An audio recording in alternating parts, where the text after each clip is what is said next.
The air is thick with the scent of aged parchment and candle wax tonight, as if the very walls of Rivendell breathe secrets from a time long forgotten. Can you feel it? That quiet hum of ancient knowledge waiting to be uncovered.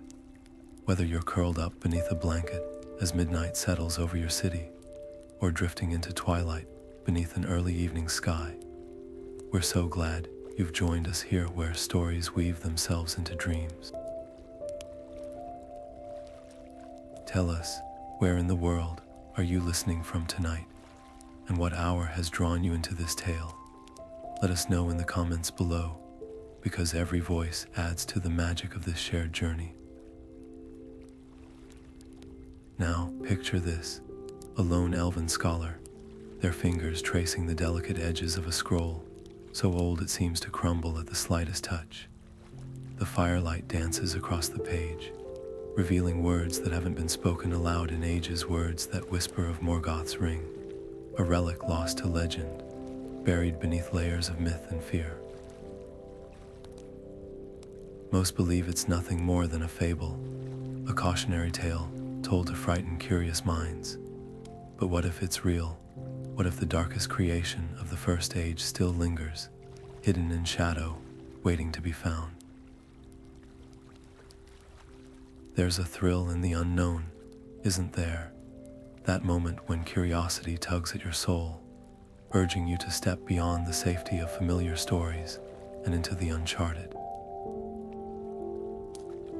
Tonight, we follow that flicker of daring, the scholar's resolve to uncover the truth, no matter the cost. But be warned, some secrets are guarded for a reason.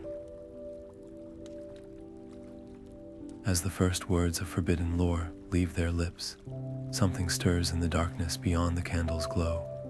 So settle in, close your eyes, and let the tale begin, because some journeys change you long before they reach their end. The scholar's hands trembled as they unrolled the fragile scroll before their oldest friend, the dwarf smith, whose forge had shaped more than metal. It had tempered trust through centuries. The flickering torchlight caught the runes etched into the parchment, symbols that seemed to pulse like a slow, ominous heartbeat. The dwarf's breath hitched the moment his eyes landed on the twisting script, his callous fingers hovering just above the page, as if afraid to touch it. "This isn't just some dusty relic," he murmured, his voice rough with dread. "That mark, it's the same as the one carved into the gates of Nogrod after the War of Wrath. Morgoth's work doesn't fade, it waits. A silence heavier than mountain stone settled between them. The scholar had hoped for skepticism, even laughter, anything but the grim certainty in the dwarf's eyes. "Then we don't have a choice," they said at last. "If this ring still exists, if its power lingers." The words hung unfinished, but the dwarf nodded. There was only one being in all of Middle-earth who might unravel such a mystery without falling prey to its darkness. "Galadriel," he grunted. "She stood against the shadow when the world was young. If anyone knows how to face this, it's her." Preparations were made in hushed urgency. The scholar packed ink and vellum to record every clue, while the dwarf sharpened his axe not for battle, he insisted, but for the unseen dangers that thrive in forgotten places. As they stood at the edge of Rivendell's lamplit paths, the valley's peace felt suddenly fragile, like a veil that could tear at any moment. The wind carried whispers from the trees, voices too old to name, urging them forward even as the stars above seemed to warn them back. Yet the true weight of their quest didn't settle until the dwarf paused at the bridge, his boots scuffing the moss-covered stone. "You realize," he said quietly, "once we cross this, there's no pretending we haven't seen what we've seen." The scholar's grip tightened on their satchel, the scroll inside now humming with a presence that hadn't been there before. Some secrets, once known, refused to stay buried. And some roads, once taken, refused to let you turn back. The golden light of Lothlórien seemed to wrap around them like a living thing, dappling the forest floor as Galadriel stepped forward, her presence both serene and overwhelming. The scholar's breath caught as her eyes met theirs ancient, knowing, carrying the weight of ages no mortal could fathom. "You seek answers about Morgoth's Ring," she said, her voice barely above a whisper, yet it resonated through the clearing like a bell tolling in some distant, haunted tower. But some answers are chains disguised as keys. The dwarf shifted uneasily beside them, his usual brusque confidence muted in the face of her power. Galadriel's gaze drifted to the scroll clutched in the scholar's hands, and for the first time, they noticed how the parchment seemed to darken at the edges, as if her very presence made its hidden malice stir. "What you carry is not merely a record," she continued. "It is a whisper, a fragment of Morgoth's will, clinging to this world long after his fall. His darkness does not fade. It festers." A chill ran down the scholar's spine, their earlier excitement now edged with something colder. They'd imagined uncovering lost knowledge, not awakening a sliver of the enemy's spirit. The dwarf, though, squared his shoulders, his voice rough but steady. "Then we destroy it, melt it down, burn it, whatever it takes." Galadriel's smile was sorrowful. If only it were so simple. Morgoth poured his essence into all he created, twisting the very fabric of Middle-earth. His ring is no mere object to be shattered. It is a vessel, a wound. She reached out, and for a heartbeat, the scholar feared she might take the scroll, but her hand hovered just above it, as if sensing the corruption within. To seek it is to risk being sought in turn. Even now, it may be calling to things best left sleeping. The scholar's fingers tightened around the scroll, their earlier resolve wavering. They'd come for truth, but truth, it seemed, carried teeth. Yet as doubt gnawed at them, the dwarf's grip on their arm was firm. "We've faced worse than old shadows," he muttered. "Haven't we?" Above them, the Malorn leaves trembled in a wind that carried no scent. No sound, only the faintest echo of a voice too deep for mortal ears. Galadriel's expression darkened. "You will not be dissuaded," she observed, not as a question but a lament. "Then heed this. The ring's power lies not in strength, but in subtlety. It does not conquer, it convinces. It will show you what you most desire, and in that moment you must ask yourself, is the price worth the prize?" The scholar swallowed hard, their mouth suddenly dry. What did they desire?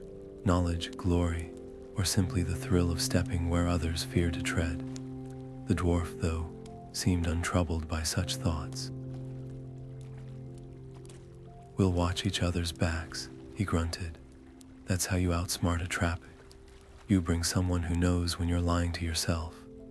Galadriel studied them both for a long moment, before turning toward a silver basin nestled among the roots of a great tree. "Then look," she said quietly, "but remember, not all visions are gifts. Some are warnings dressed as promises." And as the water's surface shimmered, the forest itself seemed to hold its breath. The storm struck without warning, the kind that doesn't just rage but hunts. Its winds howling through the mountain passes like wolves on a scent. The scholar's cloak snapped violently behind them as they scrambled over loose scree, their boots slipping on wet stone. Just ahead, the dwarf bellowed something lost to the gale, his axe pointing toward a jagged fissure in the cliffside, a cave, half hidden by tendrils of mist that coiled like living things. They barely made it inside before the sky tore open, rain hammering the earth with such force it seemed the mountains themselves trembled.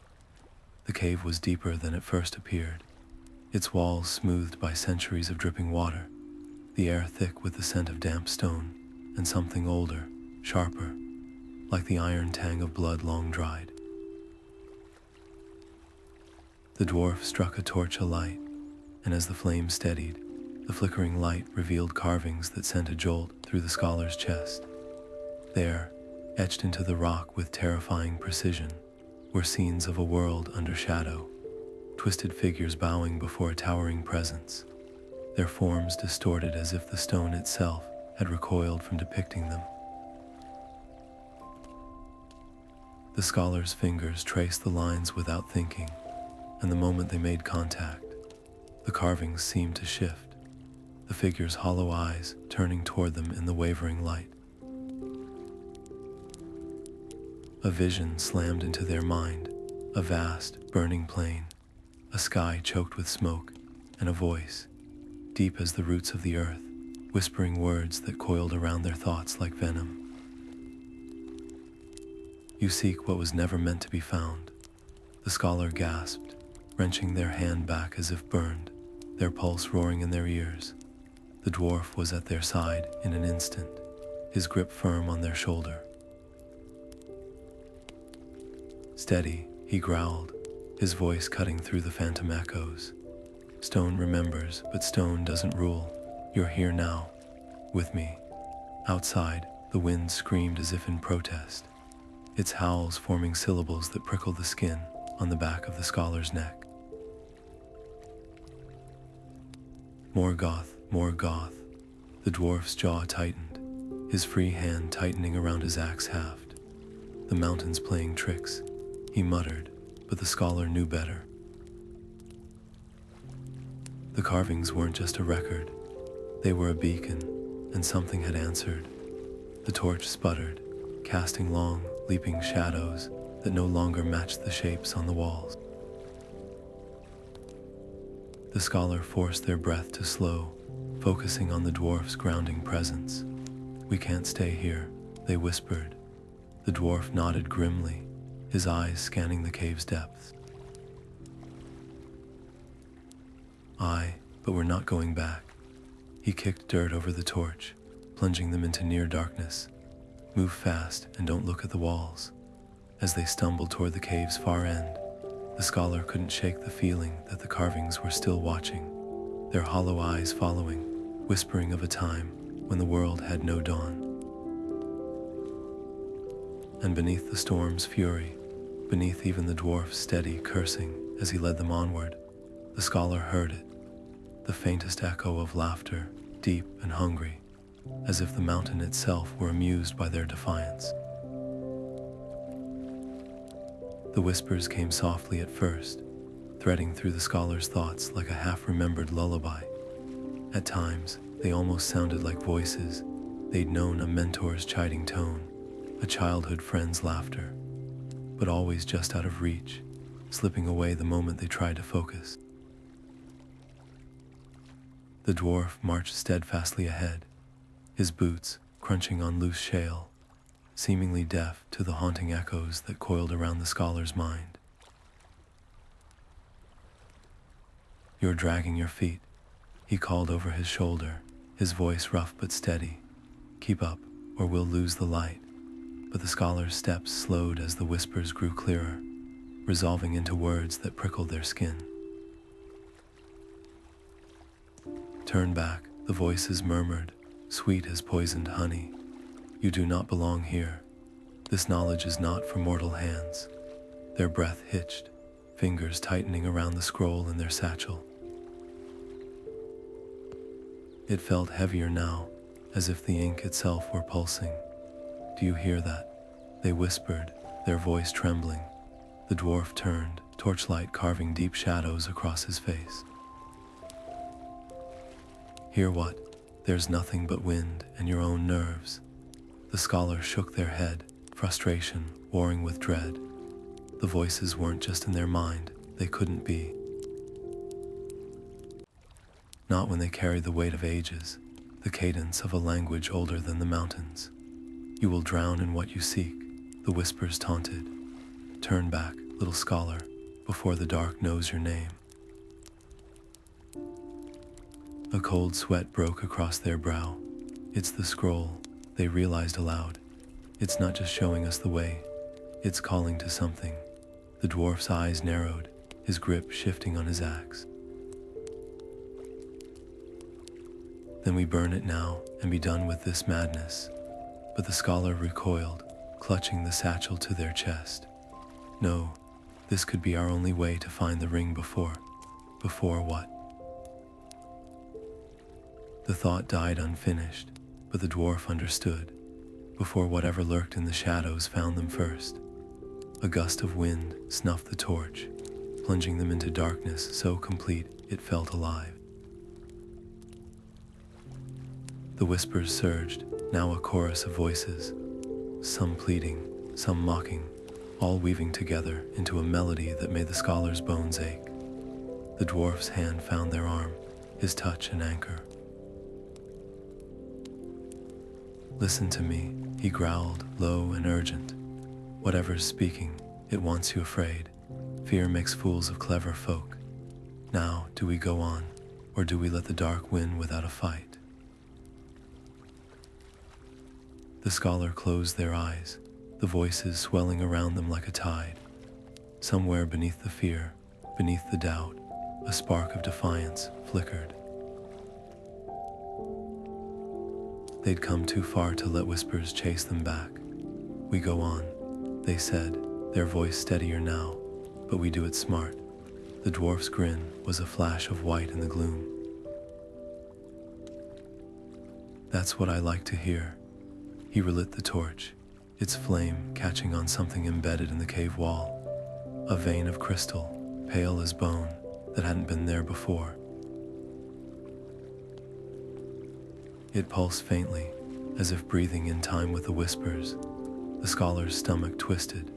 The path ahead wasn't just dark, it was waiting. The ranger emerged from the mist like a figure from an old ballad, hooded, silent, his cloak damp with the weight of unseen journeys.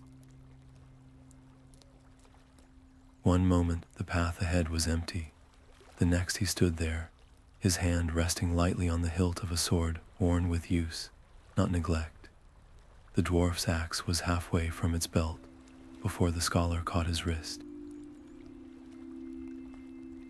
There was something in the stranger's bearing, a stillness that spoke of watchfulness rather than threat.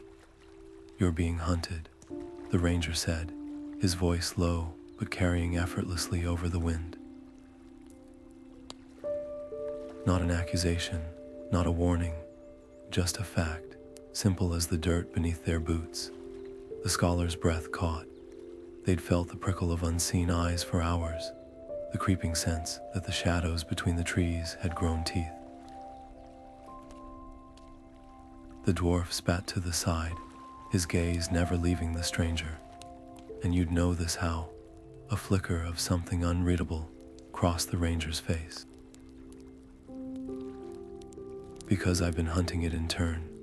He stepped closer, and for the first time, they saw the faint scars along his hands' old marks, the kind left by claws or thorns, or things with no name. It's no wolf or bandit that follows you. It's a shadow that feeds on fear, and you've been ladling it out like a trail of crumbs. His eyes, gray as winter dawn, fixed on the scholar's satchel.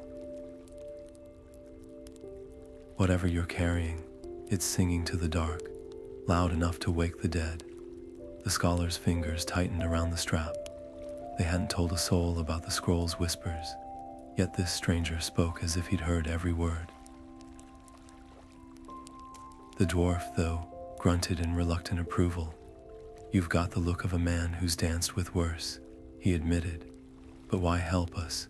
The ranger's mouth quirked, the barest hint of a smile.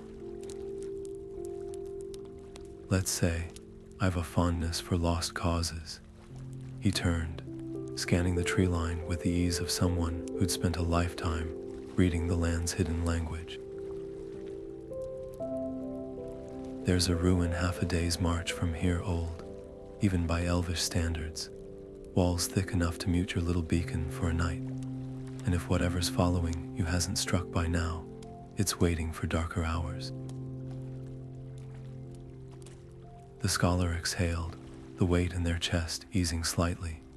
Here was a man who didn't flinch at the unseen, who moved through the world like a blade through water, silent, purposeful. The dwarf clapped a hand on the ranger's shoulder, the closest he'd come to trust. "Lead on, then, but if this is some bandit's trick, you'll introduce me to your axe personally," the ranger finished dryly. "Understood." As they fell into step behind him, the scholar couldn't shake the feeling that the forest itself breathed easier in his presence. The whispers in their mind dulled to a murmur, as if the scroll recognized a force it couldn't twist.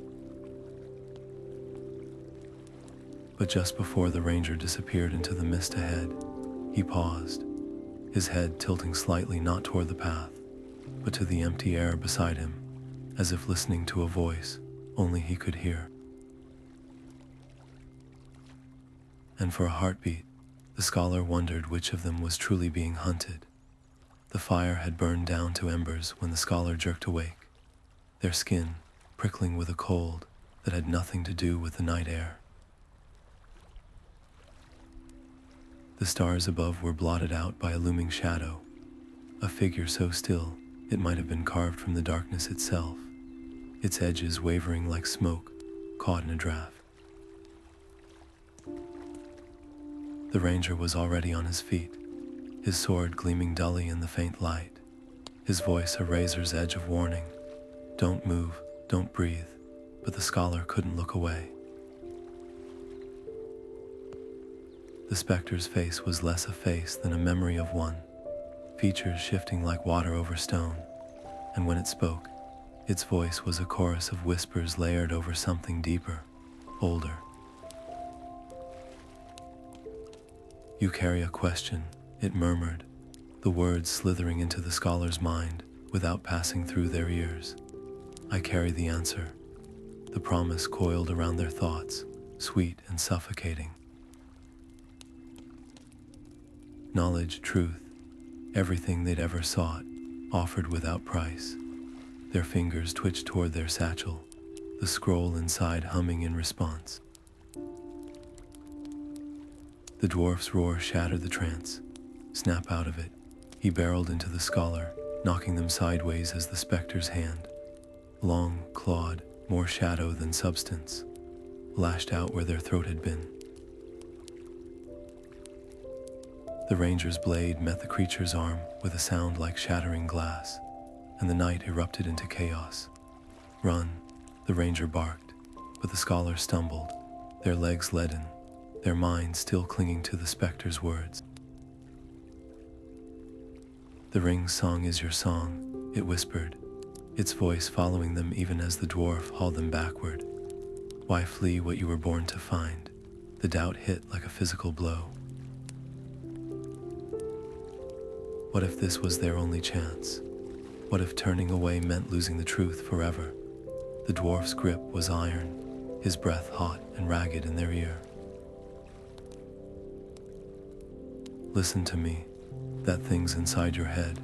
It's picking through your thoughts like a beggar at a feast." He shoved them behind a gnarled oak, his axe raised, his eyes wild. "Now fight back," the scholar gasped, the fog in their mind clearing just enough to see the ranger weaving between the trees, his sword a silver flash against the specter's formless bulk.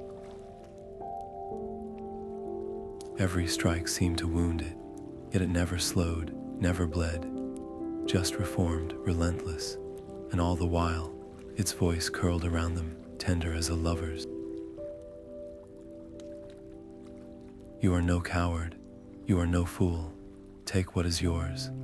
The scholar's hand closed around the scroll. For a heartbeat, They teetered on the edge of surrender until the dwarf's axe bit deep into the Specter's flank, and its scream was not pain, but rage. The sound snapped something inside them. This wasn't wisdom. This wasn't a gift. It was hunger wearing a mask. They hurled the scroll into the dirt, their voice raw with defiance. "You want it, take it." The Specter lunged, and the ranger's blade met its throat, slicing upward in a motion too quick to follow. The creature dissolved like ink in water, its final whisper a hiss of fury. This is not the end. Silence fell, broken only by their ragged breaths. The scroll lay untouched, its edges blackened where the Specter had reached for it. The ranger wiped his blade clean, his expression unreadable. "It'll be back," he said quietly, "and next time, it won't ask so nicely." The scholar stared at their trembling hands, the Specter's voice still echoing in their skull. They'd come for answers, but some questions, they realized, were better left unasked. The hollow between the scholar's ribs ached, as if the Specter's whispers had carved out some vital part of them. Dawn's pale light did nothing to soften the truth. They'd nearly handed their will to the enemy without a fight. The scroll lay where they'd thrown it, its edges still faintly smoking, though no flame had touched it.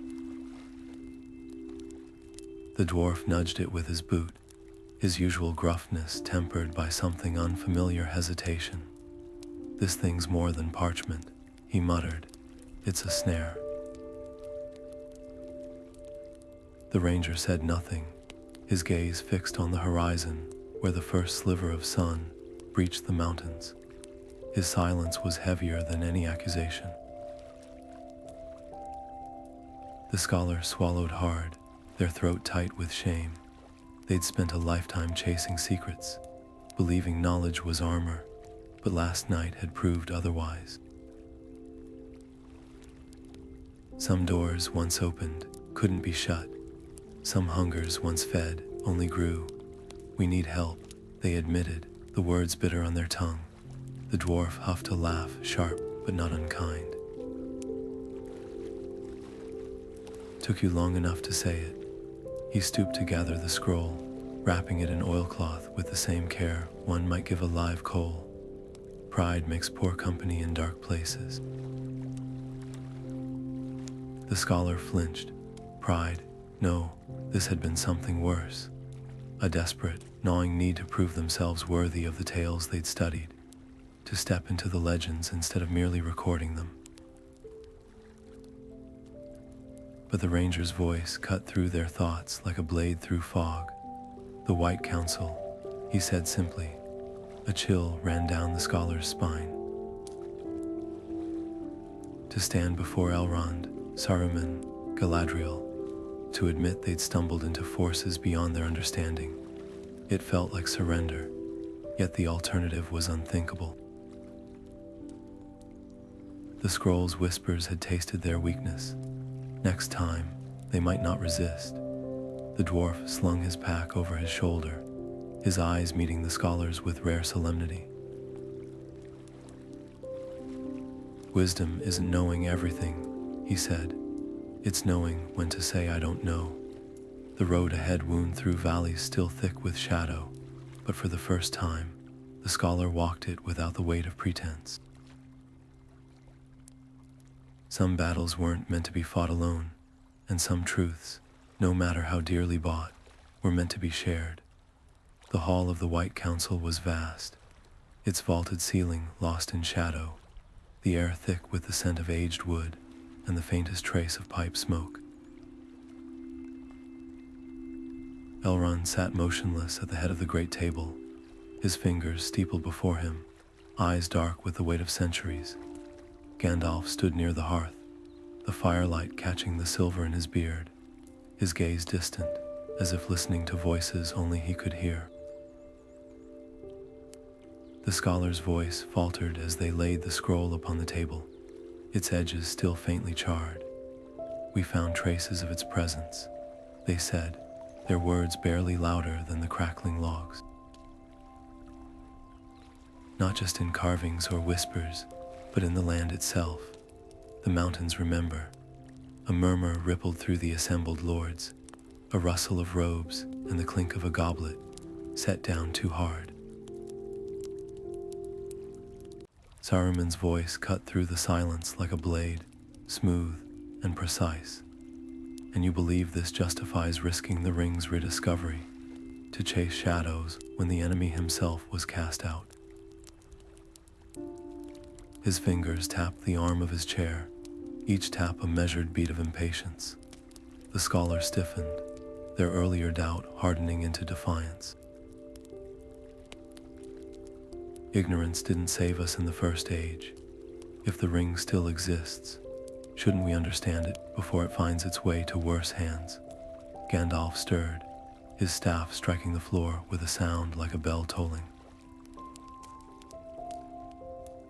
Understand, he echoed, his voice softer than Saruman's but infinitely heavier.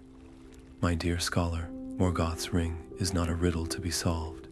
It is a trap, one that has already begun to close around you. His eyes, usually warm with hidden laughter, were grave. You felt its call. You heard its voice. Tell me, when it whispered of knowledge, did it also whisper what you would sacrifice to hold it? The scholar's throat tightened. They hadn't spoken of the Specter's promises, the way its words had slithered into their thoughts, offering truth in exchange for surrender. Elrond leaned forward, his voice like wind through winter branches. The choice before us is not merely where to hide this evil, but whether to acknowledge our own limits. Even the wise cannot wield all powers without cost. A log collapsed in the hearth, sending up a shower of sparks. The dwarf, silent until now, crossed his arms. Then let's melt the damned thing down and be done with it. Saruman's smile was thin, spoken like one who trusts only in steel. The rings of power are not so easily unmade. Their destruction requires more than force. It requires a will stronger than the darkness that forged them. His gaze flicked to Gandalf. Or have you forgotten the price of such acts? The silence that followed was thick enough to choke on. The scholar's hands clenched, their nails biting into their palms. They'd come seeking guidance, but the council's debate only echoed the war inside them, the hunger to know and the dread of what knowing might demand. Gandalf exhaled, the sound weary beyond measure. There is a third path, he said at last. Not destruction, nor study, but vigilance. To watch, to wait, and to trust that when the time comes, the hands meant to bear this burden will be ready. Elrond's nod was slow, resigned. Then it is decided. His eyes met the scholar's, and in their depths lay something akin to pity. The ring will remain hidden. And you, my friend, will learn the hardest lesson of all, that some roads are better left untraveled. The scholar's chest ached. They'd spent a lifetime chasing secrets, only to be told the greatest one must stay buried. But as they looked around the table, at Gandalf's sorrow, Saruman's cold calculation, the dwarf's grim resolve, they understood. This wasn't an ending. It was a warning, and the true test wasn't facing the ring's power. It was walking away.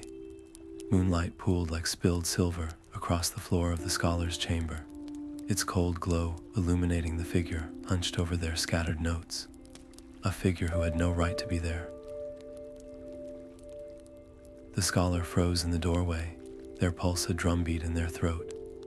The intruder's hood had slipped, revealing the sharp, aristocratic lines of a face they knew too well, one of the White Council's own, fingers curled around the very scroll they'd sworn to protect.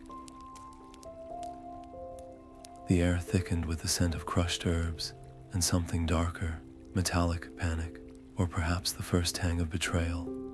"You," the scholar breathed, the word barely audible.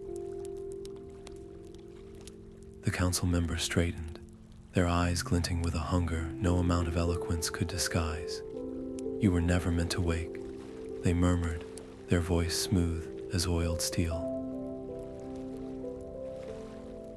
"A pity." The scholar lunged, not for the scroll, but for the lantern on the desk.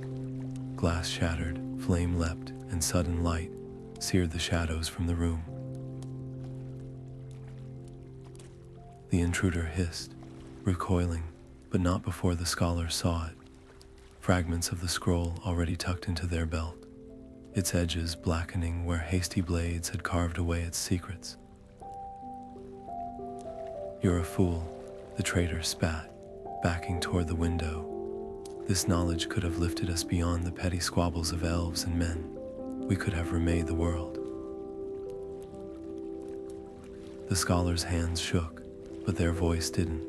"You don't want to remake it. You want to break it." Just like him, a flicker of rage twisted the traitor's face. Then they were gone, vaulting through the window into the night, their cloak fluttering like a wounded bird. The scholar scrambled after them, the chill air biting their skin, but the figure was already vanishing into the labyrinth of Rivendell's terraces. Distantly, a horn sounded, whether alarm or accident, they couldn't tell. Boots pounded behind them, the dwarf breathless, his axe gleaming dully in the half-light. "I saw," he growled. "Council robes don't hide stench." He thrust a bundled cloak at the scholar, his eyes hard. "They'll head for the high passes. Less eyes, more shadows." The scholar clutched the fabric, the weight of what had just happened settling over them like a shroud. This wasn't just theft. It was a fracture, a crack in the very alliance that had sworn to keep the ring buried. And if the traitor reached the wilderness with those fragments, the whispers they carried would find eager ears. Somewhere in the dark, a wolf howled, the sound too sharp, too knowing. The dwarf bared his teeth in answer. "Move fast," he said. "They've got a head start, but we've got something better." The scholar met his gaze, the embers of their defiance flaring. "What's that?" The dwarf hefted his axe. "A grudge." And with that, they plunged into the night, the wind carrying the traitor's mocking laughter, and beneath it, the faint, fevered hum of the scroll's corrupted words, singing of power to anyone reckless enough to listen. The forest swallowed them whole, its ancient trees pressing close as if to smother their pursuit. Every snapped twig beneath the scholar's boots echoed like a gunshot in the stillness, their breath coming in ragged bursts as they scrambled over moss-slick roots. Ahead, the ranger moved like a shadow given form, his steps silent, his hand never straying far from his sword, while behind them, the dwarf's muttered curses painted the air blue as he hacked through clutching brambles with his axe. Time twisted strangely here, the moonlight filtering through the canopy in fractured beams that made the ground seem to shift underfoot. Then the whispers began. Not the scholar's name this time, no. These were hungrier, wetter sounds, the kind that dripped from the undergrowth in guttural clicks and hisses. The dwarf froze, his axe glinting as he spun toward the noise. "Move," he barked, shoving the scholar forward just as something sinuous and many-legged lunged from the ferns. The ranger's blade flashed, severing a clawed limb that writhed like a dying spider on the forest floor. More shapes stirred in the gloom, drawn by the scent of the scroll's corruption, or perhaps by the traitor's own trail, now tainted with the same darkness they sought to wield. The scholars stumbled, their palms scraping rough bark as they caught themselves against a towering oak. For a heartbeat, the world narrowed to the stitch in their side and the drumbeat of their own pulse. Then the ranger's grip hauled them upright, his voice a whip crack of command. Focus, they're toying with us. His eyes darted to the treetops, where something too large to be a bird shifted between branches. The traitor's close. I can smell their fear. Fear. The word lodged in the scholar's chest like a knife. They'd spent their life chasing knowledge, yet now they understood what the dwarf had meant weeks ago. Some truths were knives, and grasping them too tight only drew blood. The traitor had clutched those knives anyway, and the wounds they'd leave on the world would fester. A howl split the night, too melodic to be wolf, too cruel to be human. The dwarf spat, hefting his axe. Time to choose, he growled. Stand and fight, or lose them in the dark. The scholar's fingers found the hilt of the borrowed dagger at their belt, its weight unfamiliar but steadying. Ahead, the trees thinned, revealing a jagged cliffside path where moonlight glinted off something metallic. A dropped buckle, a torn cloak pin, the traitor's trail. They didn't look back as the creatures closed in. They ran, the traitor's back pressed against the crumbling cliff edge, their stolen robes fluttering like tattered wings in the wind. One hand clutched the remaining fragments of the scroll, its edges pulsing with an unnatural glow. The other traced jagged symbols in the air, each motion leaving behind a sizzling afterimage of dark power. The scholar took a step forward, their voice cracking with exhaustion and something deeper desperation. You don't have to do this, they pleaded. Whatever it promised you, it lies. But the traitor's eyes, once sharp with scholarly curiosity, now gleamed with the feverish light of obsession. Lies, they hissed. You call truth a lie because you're too cowardly to grasp it. The ranger moved like a shadow given purpose, his sword a silver blur as he struck the traitor's wrist. The scroll fragments spiraled into the void, their glow winking out like dying stars as they vanished into the abyss. For a heartbeat, the world seemed to hold its breath. Then the traitor screamed a sound less of pain than of loss, as if the scroll's absence had torn something vital from their chest. The scholar lunged, grabbing their arm just as the ground beneath the traitor's feet gave way. Stone and dirt rained into the darkness as the scholar strained to hold on, their fingers slick with sweat. The traitor's weight threatened to drag them both over the edge. Why? The scholar gasped, their muscles burning. Below them, the traitor's face twisted first in fury, then in dawning horror, as if the fall had finally shattered the scroll's hold on their mind. I didn't, they stammered, their voice small, then their grip slackened. The scholar's hands closed on empty air. Silence swallowed the traitor's final cry. The dwarf staggered to the edge, his face ashen. Well, he muttered hoarsely, that's one way to solve the problem. But the scholar didn't laugh. They stared into the abyss, their knees digging into the rough stone. The scroll was gone, the traitor was gone, and the cost of their quest lay heavy in their chest. Not just the lives risked, but the realization that some hungers, once awakened, couldn't be sated. Only destroyed, the ranger's hand settled on their shoulder, his touch grounding. It's over, he said quietly, but the scholar knew better. The abyss might have taken the scroll, but its whispers still echoed in the wind, in the dark, in the quiet spaces between thoughts. Some doors, once opened, could never fully be shut. The fire in Rivendell's library had burned down to embers. casting long shadows over the scattered parchments and ink-stained notes strewn across the scholar's desk. Their fingers trace the faded runes of the oldest surviving texts, each line a whisper from an age when the world was still raw with the wounds of Morgoth's reign.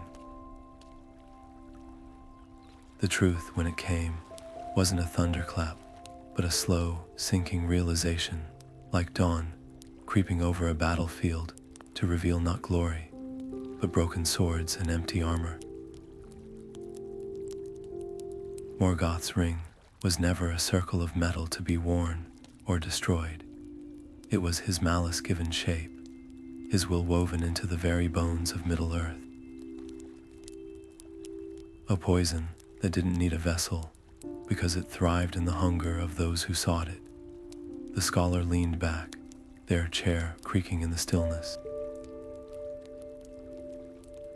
All those weeks of chasing shadows, of fearing the specter of some cursed artifact, when the real danger had been inside them all along. The scroll, the carvings, even the traitor's desperate theft. None of it had been about the ring's power, but about the way it whispered. It didn't conquer, it convinced, offered knowledge to the curious, strength to the proud, purpose to the lost, and in the end, wasn't that the cruelest trick of all? To make you believe the choice was yours, even as your hands curled around the knife it pressed into them. A gust of wind rattled the shutters, sending a shiver down their spine. The candle flickered, its flame guttering for a heartbeat before steadying. How many others had sat in this very room, staring at these same texts, only to walk away with answers that weren't answers at all? The scholar closed the book with a soft thud, the sound final as a tomb ceiling. Outside, the first birds of morning began their hesitant songs, their voices thin but insistent against the dark. The lesson wasn't in the finding, it was in the letting go. The first light of dawn painted the eastern sky in hues of gold and lavender, as soft as the touch of a mother's hand on a child's brow. The dwarf stood at the gates of Rivendell, his pack slung over one shoulder, his axe strapped securely at his side, not as a weapon now, but as a reminder of the road they'd walked together. The ranger stood beside him, his hood drawn up against the morning chill, though his eyes were warm with unspoken understanding.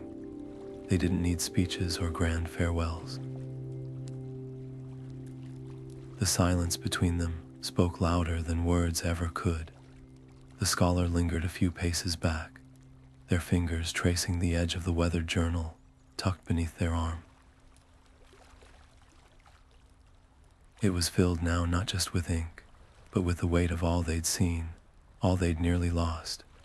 The dwarf turned to them, his gruff voice softer than usual. "You're sure about this?" he asked, though they all knew the answer. The scholar nodded, their gaze steady. "Someone has to remember," they said simply. Not just the dangers, but the cost of ignoring them. A breeze stirred the leaves overhead, carrying with it the faintest whisper of Galadriel's voice, as if the wind itself were her messenger. Wisdom is not in the knowing, but in the keeping. The scholar had scoffed at those words once, believing knowledge was meant to be wielded like a blade. Now they understood the deeper truth. Some battles were fought in quiet libraries and candle-lit chambers, in the patient act of preserving what others might recklessly seek. The ranger adjusted his gloves, his voice low but firm. The road won't stay quiet forever. Shadows have a way of rising when least expected.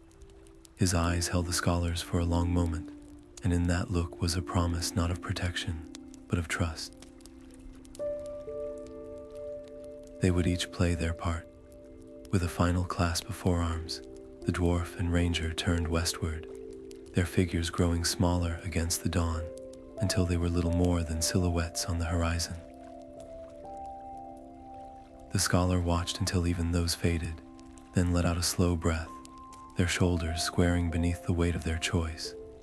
Behind them, the library doors stood open, the scent of parchment and candle wax beckoning like an old friend. The world outside might forget, but they would remember. The gates of Rivendell stood open like the pages of an unfinished book, each departing figure a sentence written in the ink of their choices. The dwarf clasped the scholar's forearm one last time, his calloused hands warm against their skin. "Keep that quill sharp," he grunted, jerking his chin toward the library towers. "And your wits sharper." There was no need for grand speeches between them, just the quiet understanding that some friendships didn't end with farewells, they simply changed shape.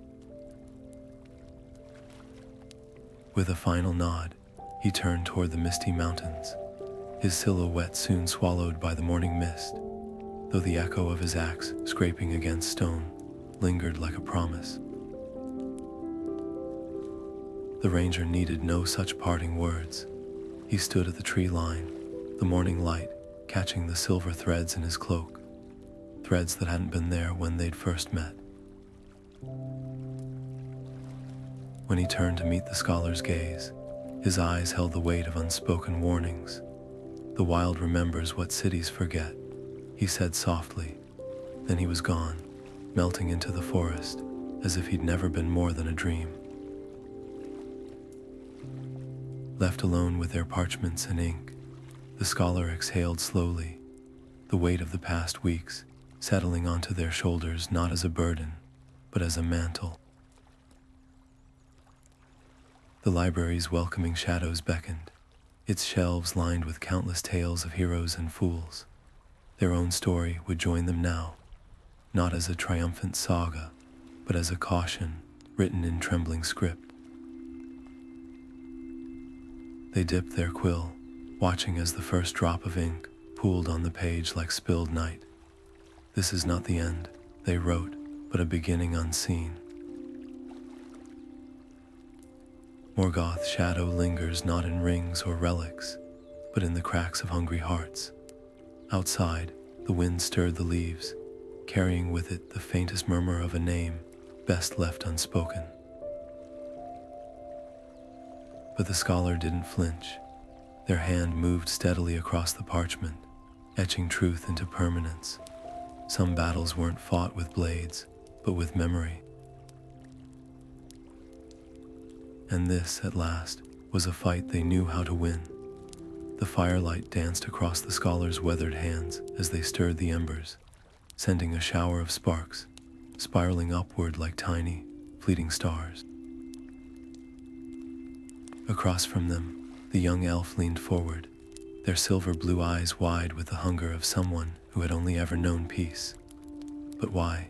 they breathed, their voice barely louder than the crackling logs.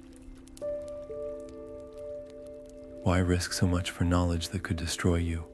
A slow smile tugged at the scholar's lips, though their gaze remained fixed on the flames. "Ah, that's the question, isn't it?" They lifted the old journal from their lap, its leather cover creased and stained with time. "We tell ourselves we seek truth to protect others, to outwit the dark. But sometimes, if we're honest, it's simpler than that. We chase secrets because they make us feel alive." The elf frowned, their fingers tracing the intricate carvings on their own untouched journal.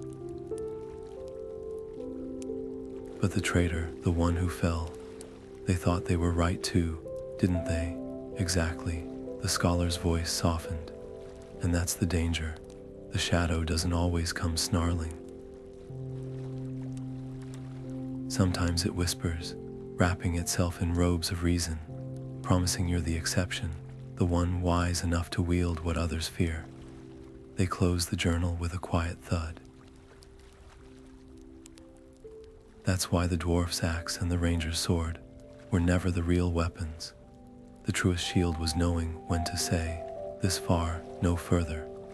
Outside, the wind sighed through the trees, carrying the faintest scent of rain. The elf hesitated, then asked the question that had been burning in their chest since the tale began. "Do you ever regret it, walking away?" The scholar's eyes drifted to the window, where the first drops of the storm had begun to patter against the glass. "Every day," they admitted, "and that's how I know it was the right choice." The fire burned low, its glow painting their faces in hues of amber and gold. Somewhere in the distance, an owl called a solitary sound in the deepening night. The scholar didn't speak of the dreams that still came, of the whispers that sometimes slithered into their thoughts when the world was too quiet. Those were battles fought in private. Instead, they reached for the teapot, pouring a cup for their young companion. "Knowledge is a tool, little one," they said at last. "But wisdom, that's the hand that chooses whether to pick it up." The elf accepted the cup, their fingers brushing against the scholar's, warm, alive, unburdened by the weight of what might have been.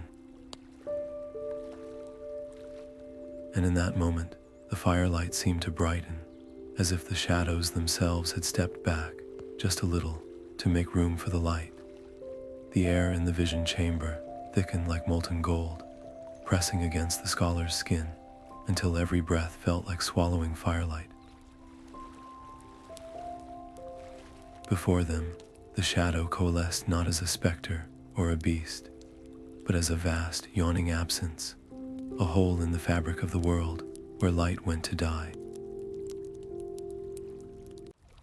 "You," the void murmured, its voice not a sound but a vibration in the marrow of their bones. "You who have chased me so tirelessly, do you finally see?"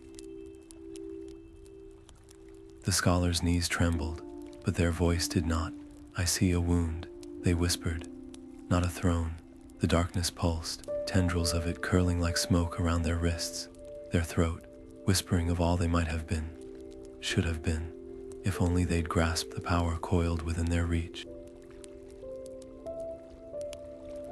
Visions flickered, themselves standing crowned in a city of white spires, armies kneeling at their command, the very stars bending to their will.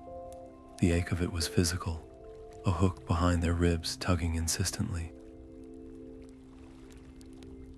"This," the shadow crooned, "this is what you were made for." For a heartbeat, the scholar wavered.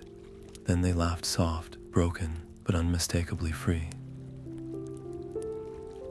"Liar," they breathed, "you show me a crown, but not the weight of it. A throne, but not the solitude. You offer everything except the one thing that matters."